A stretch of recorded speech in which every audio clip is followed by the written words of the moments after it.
Dweller of the Dark.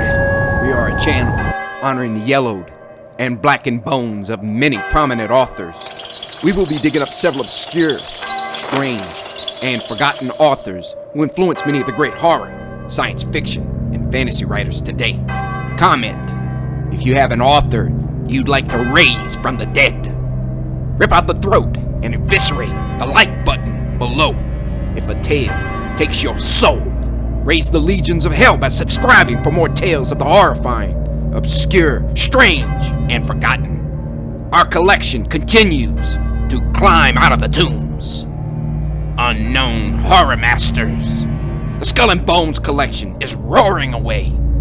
Send us a pound of your writer's flesh to keep this beast fed. If you want to bring your own horrors to life, then find us on FIVERR to raise 7 kinds of hell. Check out our new books on Amazon, our podcast and websites, YouTube, Rumble, Apple, Anchor FM, Spotify, WordPress, Dweller of the Dark, Kindle Vella, several new stories coming soon. Children of Horror. Tonight, with a little black magic, we conjured up that dark sorcerer, Clark Ashton Smith. We dedicate his Monsters in the Night to that hideous monstrosity, the Bach of Zumb, to the ghoulish creeper, ARW CWB, to that master of the little folk in the West Scottish Highlands, Stephen Sinclair, to the lurker in the crypt, Stephen Hoy, and the master of Nocturnus, call sign Pegasus. Enjoy Monsters in the Night by Clark Ashton Smith. First published in the Magazine of Fantasy and Science Fiction, October 1954. The change occurred before he could divest himself of more than his coat and scarf. He had only to step out of the shoes, to shed the socks with 2 backward kicks, and shuffle off the trousers from his lean hind legs and belly. But he was still deep-chested after the change, and his shirt was harder to loosen. His hackles rose with rage as he slewed his head around and tore it away with hasty fangs in a flurry of fallen buttons and rags. Tossing off the last irksome ribbons, he regretted his haste. Always heretofore, he had been careful in regard to small details. The shirt was monogrammed. He must remember to collect all the tatters later. He could stuff them in his pockets and wear the coat buttoned closely on his way home when he had changed back. Hunger snarled within him, mounting from belly to throat, from throat to mouth. It seemed that he had not eaten for a month of months. Raw butcher's meat was never fresh enough. It had known the coldness of death and refrigeration, and had lost all vital essence.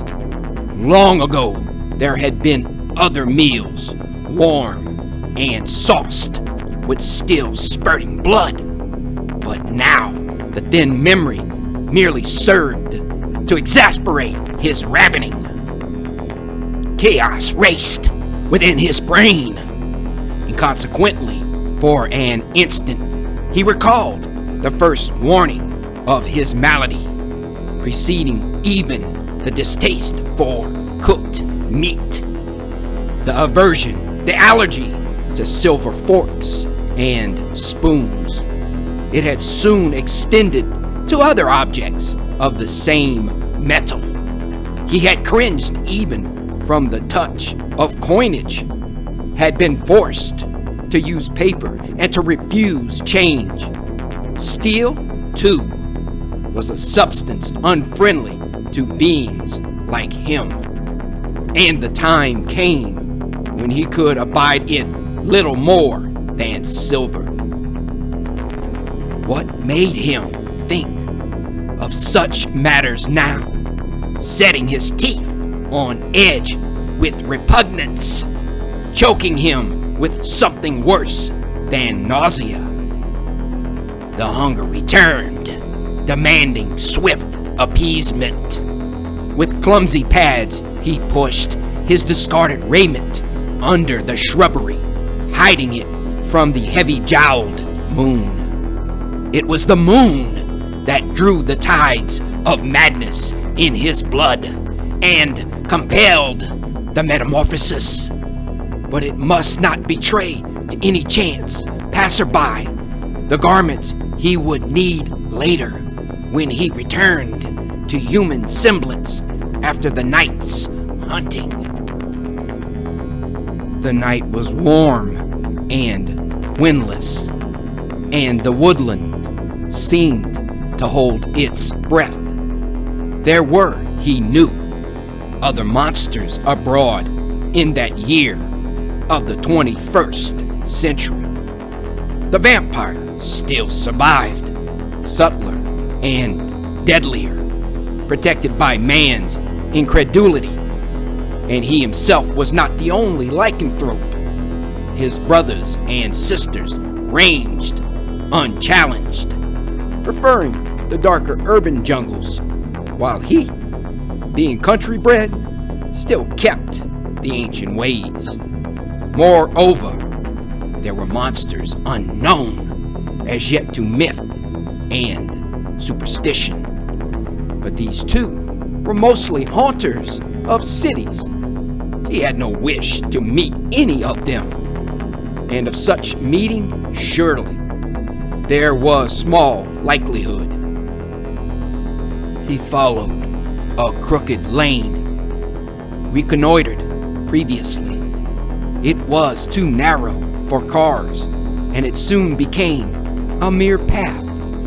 At the path's forking, he ensconced himself in the shadow of a broad, mistletoe-blotted oak. The path was used by certain late pedestrians who lived even farther out from town. One of them might come along at any moment. Whimpering a little, with the hunger of a starved hound, he waited. He was a monster that nature had made, ready to obey nature's first commandment. Thou shalt kill and eat. He was a thing of terror, of fable whispered around prehistoric cavern fires, a miscegenation allied by latter myth to the powers of hell and sorcery. But in no sense was he akin to those monsters beyond nature, the spawn of a new and blacker magic, who killed without hunger and without malevolence. He had only minutes to wait before his tensing ears caught the far-off vibration of footsteps. The steps came rapidly nearer, seeming to tell him much as they came. They were firm and resilient, tireless and rhythmic, telling of youth or of full maturity, untouched by age. They told surely of a worthwhile prey, or prime, lean meat and vital, abundant blood. There was a slight froth on the lips of the one who waited. He had ceased to whimper. He crouched closer to the ground for the anticipated leap. The path ahead was heavily shadowed. Dimly moving fast, the walker appeared in the shadows.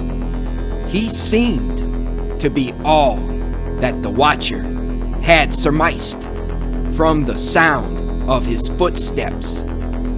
He was tall and well-shouldered, swinging with a lithe sureness, a precision of powerful tendon and muscle. His head was a faceless blur in the gloom. He was hatless, clad in dark coat and trousers, such as anyone might wear. His steps rang with the assurance of one who has nothing to fear and has never dreamt of the crouching creatures of darkness.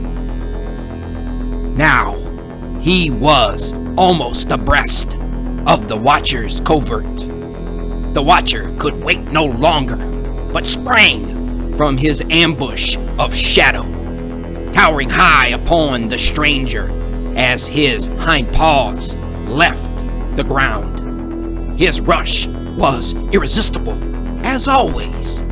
The stranger toppled backward, sprawling and helpless, as others had done, and the assailant bent to the bare throat that gleamed more enticingly than that of a siren. It was a strategy that had never failed till now.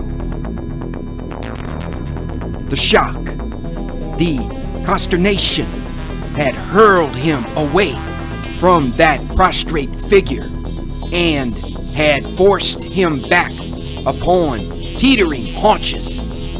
It was the shock, perhaps, that had caused him to change again, swiftly, resuming human shape before his hour. As the change began, he spat out several broken lupine fangs, and then he was spitting human teeth.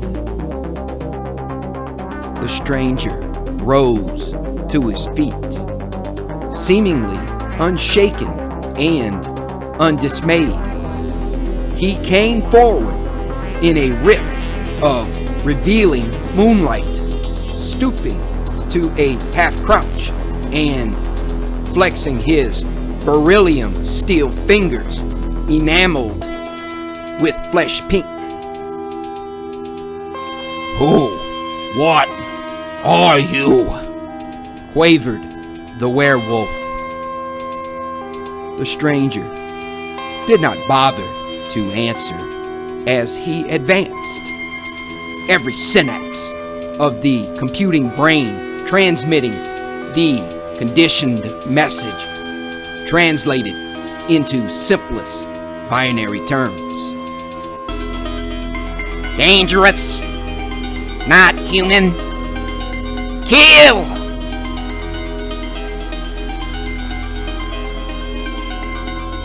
Thank you for listening. Have a great night.